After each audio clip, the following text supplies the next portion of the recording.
Hello and welcome to a special program of World Insight with Tian Wei, BRICS, Strength and Solutions. BRICS countries as emerging economies have challenges and opportunities, but how to turn the challenges into opportunities? That is the question that real people in those countries are working hard to answer every day. They win respect all over the world, not because of what they say, but ultimately because of what they do and what they have achieved. Today, we are getting up close and personal with 5 of them, one representative from all member countries: Brazil, Russia, India, China, and South Africa. Let's hear their stories and be inspired.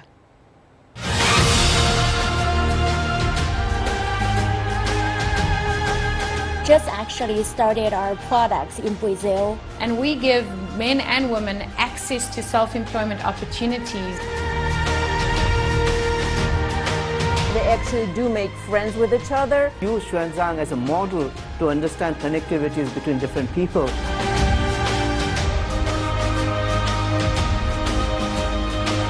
The same kind of social instability, political issues, corruption and everything.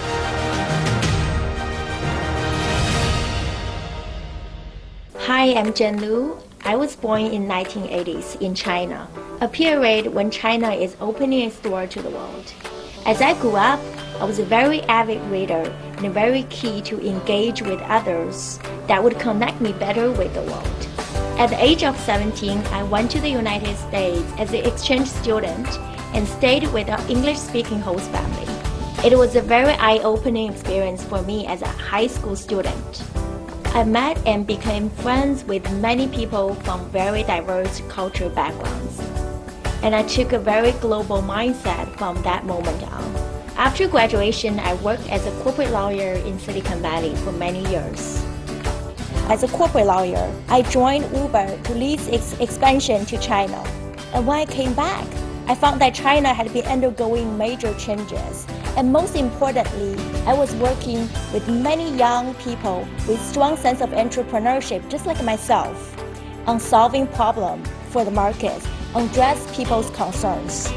Last year, I joined Bytedance. What they're doing is to use machine learning to make it easy for people to get the information they need. I believe in our mission to become a global platform for inclusiveness, connecting people and content across borders. And it's also exciting for me to see creators from different countries producing all kinds of short-form video content on our platforms and sharing their perspectives with the users globally. I believe that nothing is more important than communications. And now in Beijing, we are joined right now by Ms. Zhen, who is the Vice President of Bytedance. Welcome to our program. We heard your story. Yeah. Beautiful story. So communication important. You learned that at a young age when you were traveling abroad for study. But how is that helping you now these days, doing business globally? I think for communication, one thing is about learning the language so that you can communicate. Right. The other most important thing, I think sometimes is more important, is to understand where they're coming from, their background, where they're coming from and how they think that way. And I think by going to the States at a very young age, I was 17 when I first let my feet in the States. I learned a lot of things, from being a local high school student. I learned a lot from the English-speaking host family that I spent a year with. They have 3 children, and I was the only child in my family. So I learned a lot of cultural differences, and I think that's very important. You know that how they grow up and why they think that way. I think sometimes it's more important than just speaking the same language. Yeah. But now you are going global, right? Your business. This is a communication platform linking everyone. Supposed to be also some from the BRICS countries as well. Yes, correct. So how are they interacting with you guys? We just actually started our products in Brazil, and we also partner with one of the largest local news aggregator in India. I think we're doing this by promoting and providing local contents that is very interesting to local audience by using machine learning and recommendation technologies. Are they different? I mean, when they're culturally speaking, compared to, let's just say, when you were studying in the United States, there are, I guess, emerging economies, they have some common characteristics and personalities. How is that influencing your way of communicating with them? I think it's quite interesting.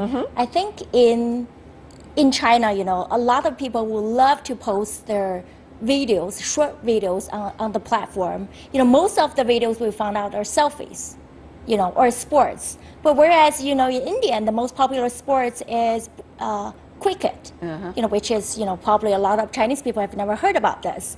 And also in Brazil, we found that most people actually are posting their videos about music and sports on the platform. So I think it's quite different when you look at the younger generation, you know, what they like and how socially they're kind of different, the culture and social differences they have from those people who are from China and other countries. That's interesting. Yeah. And how is that going to be part of your job also to borrow from the Chinese wisdom, I guess, when you're doing this cross-cultural communication and, you know, way the Chinese are doing things and get it across to your partners around the world, especially, let's just say, from the BRICS countries?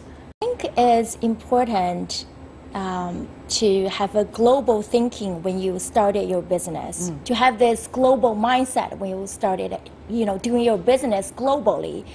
I think first, you know, I would say that listen and understand other countries' culture is very important. So we always started by, you know, understanding others and listening to other people's needs. Right. Because we're trying to address their concerns, their needs, socially, culturally, or economically.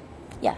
Very interesting. A lot of learning experience and learning on the job, I guess. Yes, yes. And we have something else to learn right now, Zhen, because we're going to talk to some of the other panelists coming from different BRICS countries. My name's Tracy Chambers, co-founder and CEO of the Clothing Bank. In 2010, we created the concept of the Clothing Bank.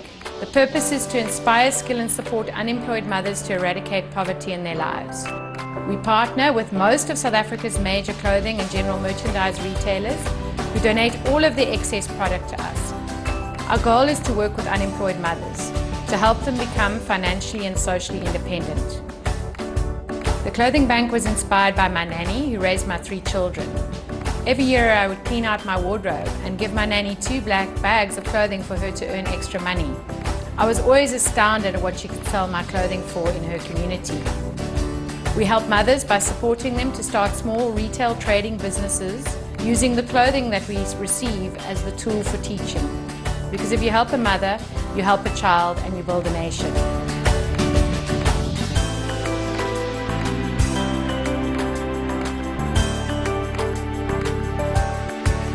We focus on healing through business and helping her build her self-belief, what we call one I can moment at a time. We now have 5 branches in South Africa, supporting over 700 women who collectively made over 2 million rands in profits from their businesses last year. But most importantly, they've learned to create their own wealth, and they're passing the skill down to their children. They're using the money they've earned to eradicate poverty in their lives by investing in better education for their children, in their homes and in their future. And they are now role models in their communities as living proof that it is possible to overcome poverty. Joining us from Cape Town, Tracy Chambers, who is the CEO and co-founder of the Clothing Bank. Tracy, I just heard your story, very moving, particularly involving your nanny, whose name is Beauty. Help us to understand, you talk about a lot of unequal opportunities, you know, about men and women, children with different educational opportunities, and also after apartheid, whether resources are being shared equally. How do you think this kind of work that you're doing is really helping to bridge that gap? Well, I think one of the worst legacies of apartheid was our education system. So the education system was deliberately destroyed by the apartheid government. And 23 years post-apartheid, we're really struggling to rebuild the education system so that everybody can have equal access to quality education. So there are many millions of South Africans, more than 50% of South Africans don't finish school. And if they do finish school, the quality of the education is really poor. So what the Clothing Bank does really is it says that, you know, a poor education doesn't have to define your future.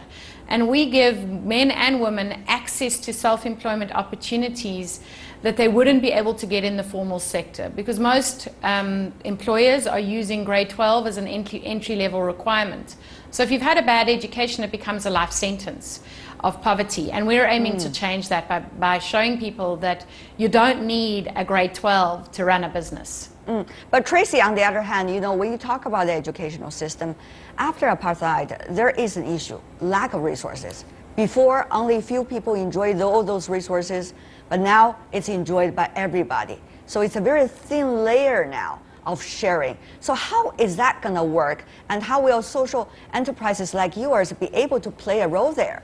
There's a significant disparity between the still today, 23 years later, that the education that a white child can access because they will pay for education versus the education that a black child can access because they are reliant on getting free education.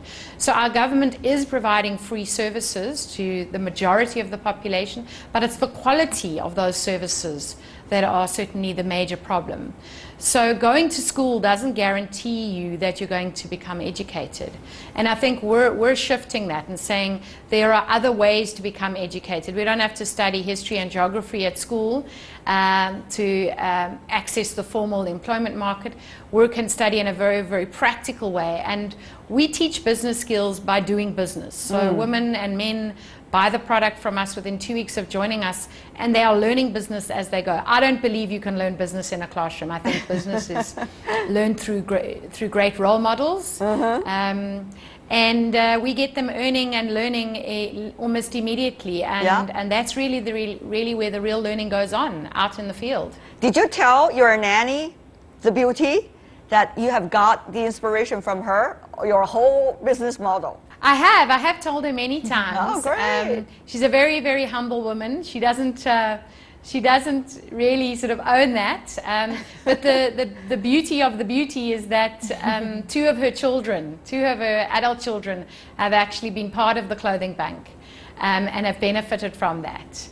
And Beauty is still today at 72 years old. She is still trading in anything she can get her hands on. She continues to amaze me what she is able to access and trade in to supplement her pension. Wow, beautiful story. Would you say hi to Beauty for me? Hi, Beauty.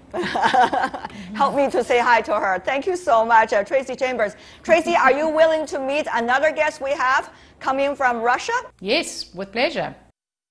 So hi everyone, my name is Victoria Panova. I'm the Vice President for International Relations of the Far Eastern Federal University. I'm interested in knowing how the world works, how it is arranged when the G20 was formed and actually became a part of the global agenda, and also the BRICS. I thought it is important to look into different countries and to see how they are communicating with each other. I've been in multilateral mechanism BRICS for like almost 15 years now, and it actually led me to be more adventurous. Starting from that time, I managed to travel and even to live in all of the BRICS countries. It opened my eyes considerably. It is a unique experience indeed for me to work within BRICS. And now we are joined in the studio from Vladivostok by Miss Victoria Panova. We just heard your story, Victoria. Of course, being someone researcher on the geopolitical field, very few women. Great to have another female voice here. But let me ask you about this, Victoria.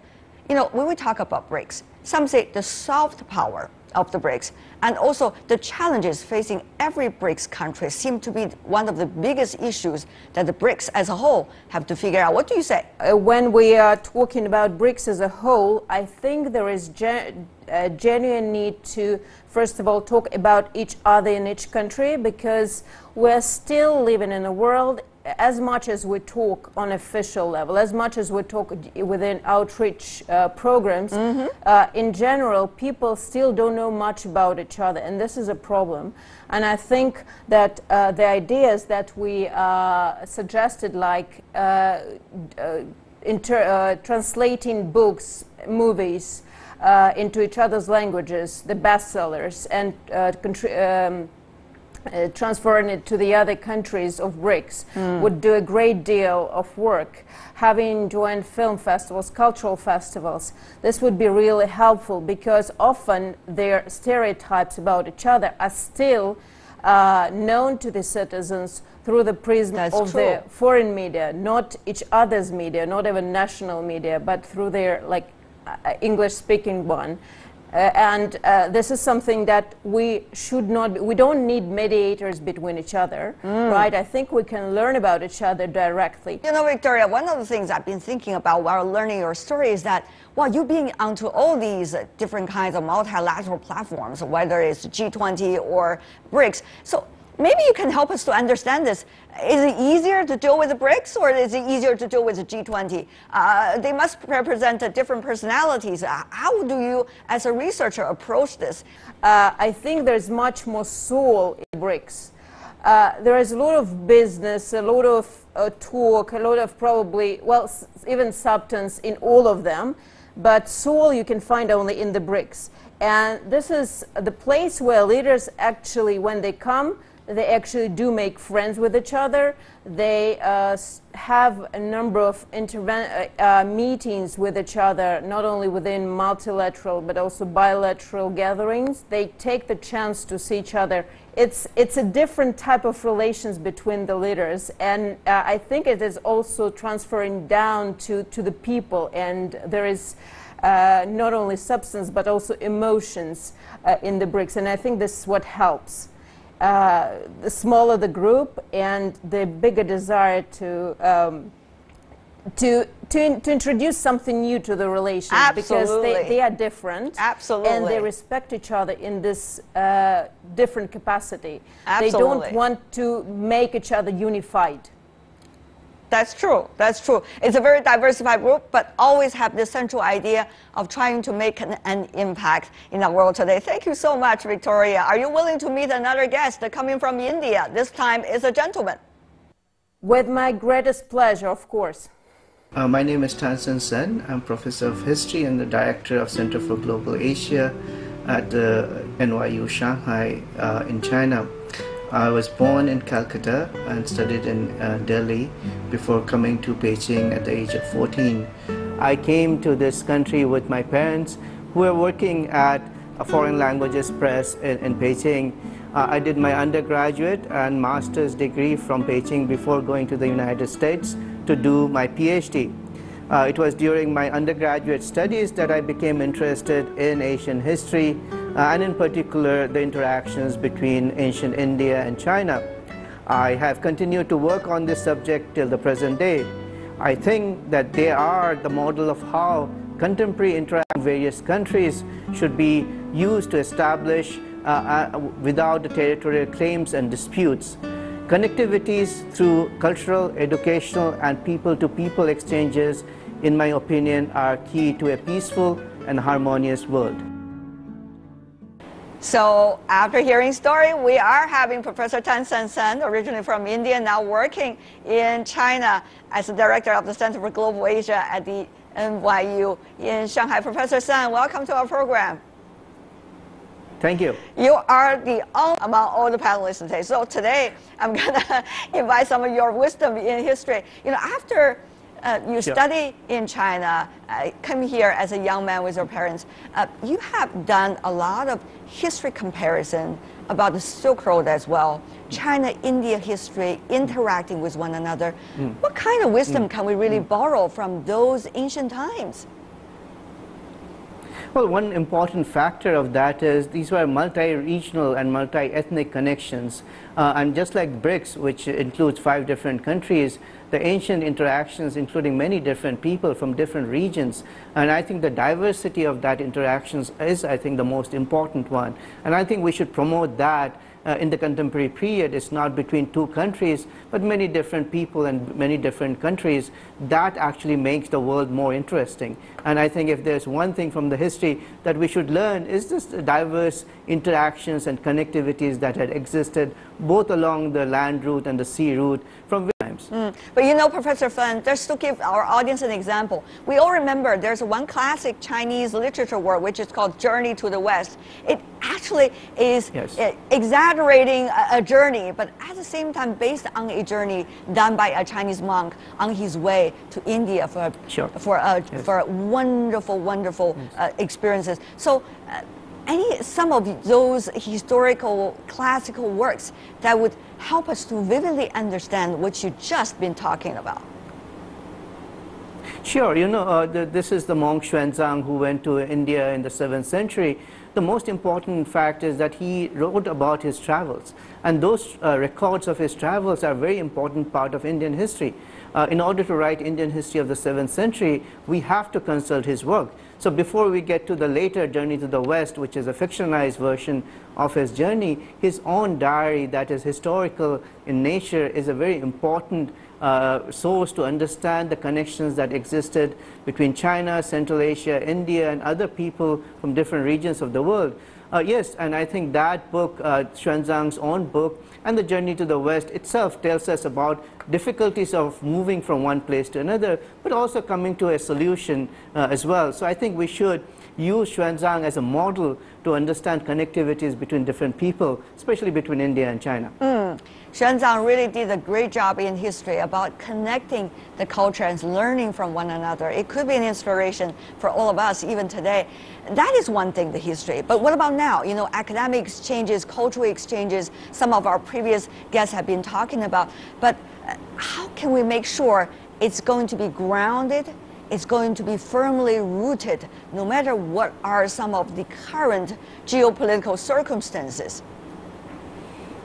Sure, I think there's very little of that being done between India and China. There has to be more of that, I think, and it has to be more without the government coming in between and directing how these interactions. I think there's more to be learned from India and China, and this happened actually in the 1950s. I think that's the recent model about how statisticians from China learn from the statisticians from India. That kind of interactions that existed in the 50s is again needed at this time. It's the people-to-people academic connections, learning each other's history, learning about scientific methods. I think that should be promoted. We should just let people interact. And lately I'm very happy to see that there are lots of Chinese who have gone to India and written about their travels in India. I think that's very useful to understand India through the eyes of people who have traveled, just like Xuanzang did in the 7th century. We have in the ancient time Xuanzang, and now there are so many contemporary travelers between the two countries. You are here also, Professor Sen, to promote that kind of exchange. Thank you for being with us. Are you ready for another story, this time coming from Brazil? Sure, all these stories have been quite interesting. Thank you. All right, now, so let's go to our Brazilian panelist and friend. I'm from Brazil. I'm a social entrepreneur and a chef. I'm the founder of Gastromotiva. And we see food and gastronomy as a way to tackle poverty, unhealthy diets, and to bring education, you know, like access to millions of Brazilians that live in poor areas or in under conditions that are not suitable for the world market, and to, you know, succeed in life. We've been working for the past 11 years in Brazil, Mexico, South Africa, but currently we are, you know, facing a few challenges that are much more worse as the economy and the political instability happens in Brazil. So now we also tackle food waste, we serve underprivileged homeless people with healthy meals, and we've been partnering with the chefs community and the schools to bring as much education and empowerment to the young people in Brazil as we can. And now we are joined by David Hertz. David, great to have you. Great to hear your story. One of the things people talk about when it comes to your story is how you involve the young people in Brazil to participate, to change their future. In Brazil, only 63% of young people finish their secondary school. So you need to find creative ways to bring these young people opportunities. You know, the lack of opportunities for those people that, you know, don't have this access to basic education, technical skills, you know, you need to empower them so they feel they own their future. Using food as a tool, you work with soft skills, technical skills, and that prepare them much more for a market that is growing exponentially, that is food out of home. So we have a great tool, not only to, have jobs or to provide entrepreneurship, especially in countries like the BRICS, that brings a lot of opportunities for entrepreneurial engagement and behavior, making them feel the best of themselves. That's true, and they are very excited about that. But by the way, just technically speaking, are they enjoying the food they're cooking also? Are they good cooks? Yes, one of our main cooks nowadays, they are chefs, they are pâtissiers, and we run a restaurant in Brazil. We cook only out of food surplus, so food that would go to the garbage. So every day we have guest chefs that teach our trainees how to cook, but also to become chefs. And we only serve underprivileged communities. So it's basically a soup kitchen made by the best chefs in the world to the most unprivileged people. We partner with the best chef in the world, and also co-partner is Massimo Bottura, nowadays the best chef in the world. So this importance to link, but to cook great food out of something that you would never expect, something that would go to the garbage. I see this as the future for a solution, when we have such an imbalanced diets and, food distribution. That's right. You know what? Food is in the heart of everyone. It is at the heart of every culture. When you're talking about, David, make me mouth-watering already. But how is that likely to help us understand better about one another? We heard earlier guests talking about understanding and importance of it. How do you think food will really link us? Food connects us to nature. That's the first thing. It makes us understand all our resources. When you understand where the food comes from, it makes you aware of the whole process of distribution of eating. But then cooking, processing food, it's also, something that relates to yourself, but you also work with people. You bring your best skills, you become disciplined, organized. But let's talk about the table. The table is where all the cultures come from. It's where you are the same level at people. It doesn't matter which kind of society, if you're from the elite, if you're the one of the cooks. In Brazil, we are really using this cultural power of, the family recipes to get people together. There is another aspect in our project. We serve underprivileged homeless people with volunteers. So some of the things that I hear from the volunteers, like, I'm serving the people that I'm afraid of in the streets. So what we want to break here are the bias, I think if we want to change society and using food as a tool for connection, we really need to break what we believe it's what other people need and bring like a top-down culture. We need to work more as networks and understand both sides. So that's what I believe, in the BRICS. We have an amazing culture. All of our countries have their own culture. Like the Gastromotiva in South Africa, it's kind of different than the Brazilian ones. We're different with different kind of slums, of mindsets. And we need to understand, my dream is to take Gastromotiva to China, to India, where we have the same kind of social instability, political issues, corruption and everything. But how does this table can put us together? There is a concept, of social diplomacy that we've been bringing to the World Economic Forum, to IDB, to the World Bank. It's how leaders can, through food, through the table, tackle the most challenges of our society nowadays, our modern society that needs, innovation. That's right. To bring, great examples like what we have. That's true. David Hertz, you have done a lot. Change what is on the dinner table, and after all, open the hearts. Thank you so much, Dave. We're going to have further talk with you. Thank you so much. And you're watching BRICS Strength and Solutions, a special program of World Insight with Tianwei on CGTN. From individual stories to a common destiny, in our program, our 5 friends from the BRICS countries have also come together for a discussion of bigger topics with strength and solutions. So now we are joined by all of them here in our studio and from studios around the world. I want to begin by asking Ms. Liu here in Beijing.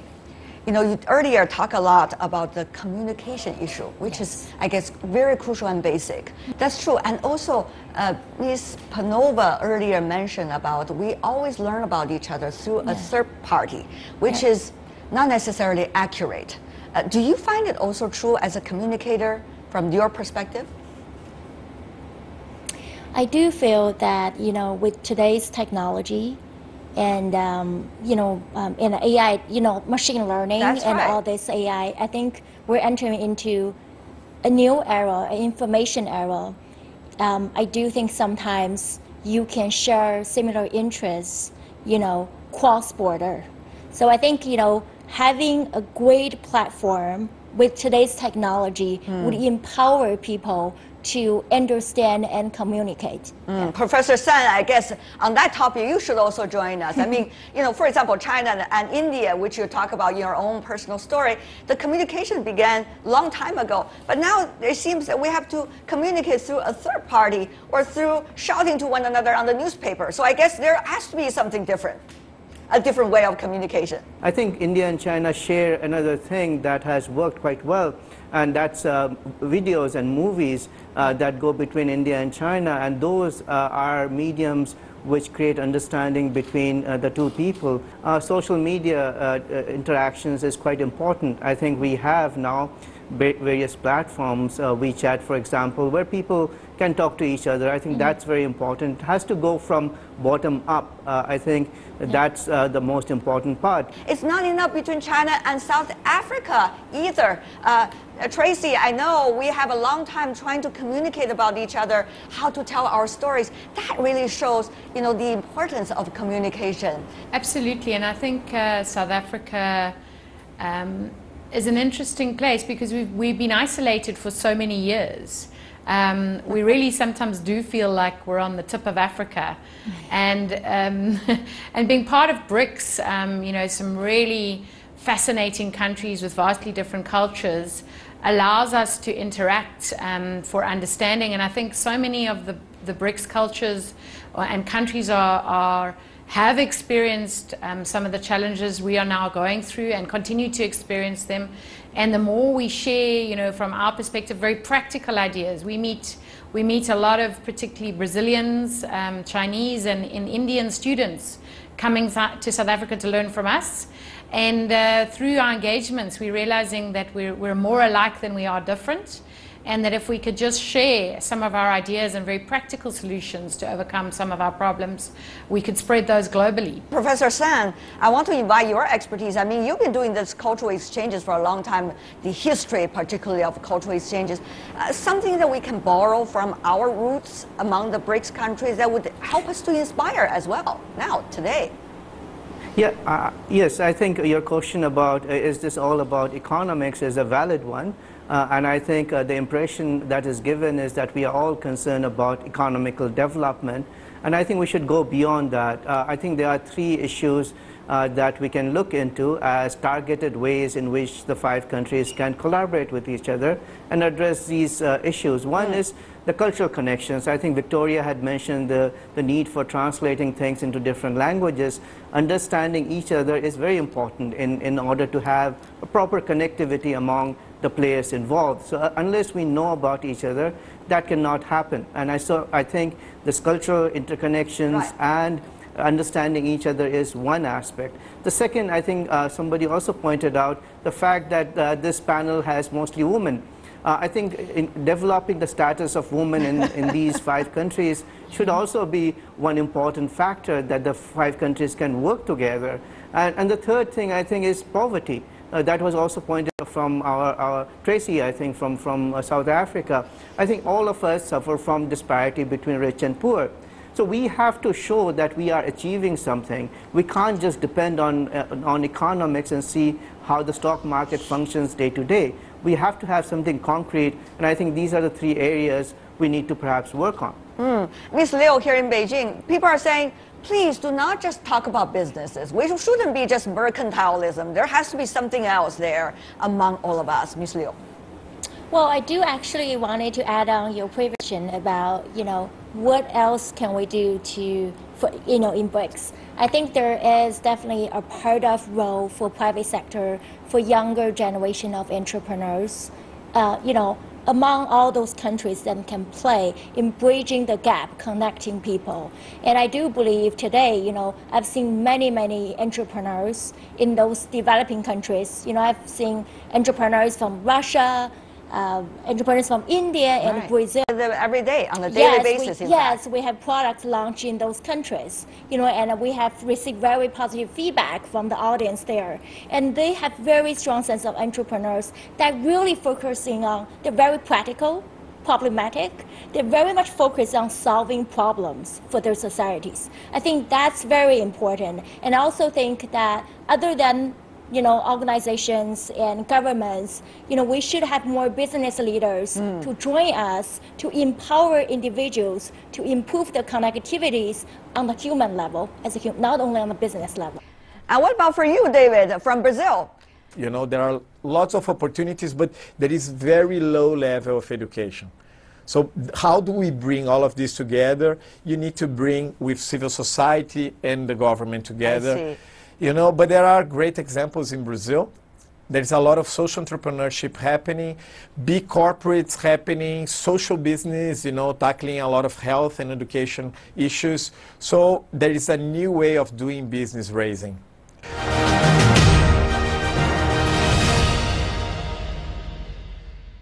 People from outside the BRICS are looking at these 5 countries and say, can you guys really figure out a way to work together?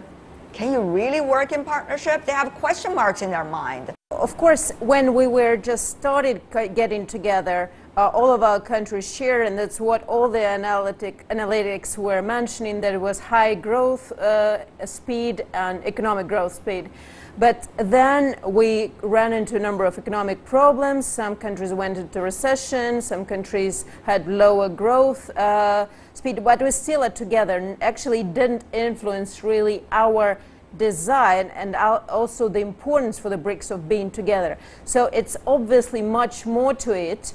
We have common positions on a number of principles, global principles that are very important for each of our countries. This is the centrality of rule of law, the centrality of the United Nations, even though our countries are permanent members, some are not, but everyone acknowledges that this is the organization that is legitimate and there can be no one-sided actions, and this is just not acceptable, right? Also, all of our countries, I call it sovereignty hawks, so they believe that each country has to decide for its own future on its own, and all of us are believe in importance of equality and fairness in international relations, so there can be no dictate from one country or from the, let's say, more advanced countries to the others. Before we go, I do want to invite very briefly from every one of you, talk about crucial issue facing your country. I think poverty is the major issue in India. It has been for many decades and it still remains so. I think this BRICS formation could perhaps work on that aspect, because all 5 countries are under this poverty issues and they have to tackle it. So for India, I think the one main issue is how to deal with poverty. Certainly in South Africa, one of the major issues is social inequality, a slowing economy, and I think we can tackle that through a robust quality education system starting from the age of 2 for every single child, and really work on social justice. And David, what about for you? From Brazil's perspective, the biggest challenge and the solution? The biggest problem is long-term education for everyone. And we need to bring a civil and moral education to preserve our identity, but foster opportunities for this country to grow. Well, sure. Everyone knows that Russia is going through quite difficult geopolitical times and not very easy relations with its Western partners. So this is one of their challenges. But I think the bigger challenge is that for a long time it wasn't able to transfer its economy from hydrocarbon export-oriented mode to their diversified mode. And so the challenge of sanctions is something that helped us starting really working on that. And I think this is exactly where BRICS BRICS countries could be working together, because we are very much eager for joint collaborations, research in a number of areas, be it technological area, innovative area. I think by increasing connectivities between the city people and the people in the countryside is very. We all notice that there is a great disparities between the city and the rural people and the people in the rural countryside. So I think, by providing enough tools for those people, providing enough tools for people who live in the countryside to solve their problems, to provide enough tools for them to tackle their own problems is very important and critical.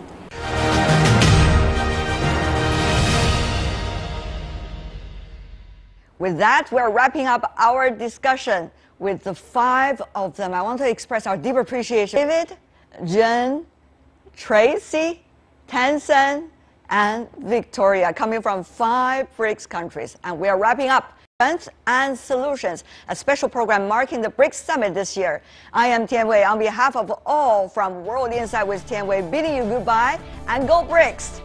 In the next following days, we'll bring you the latest of the BRICS Summit from Xiamen. If you'd like to see more, try to find us, World Insight CGTN, in your search engine, or check out our YouTube channel. Follow us on Twitter, Facebook, and Sino Weibo as well. From me, Tian Wei, and everyone on the World Insight team, thanks for watching, and have a great day.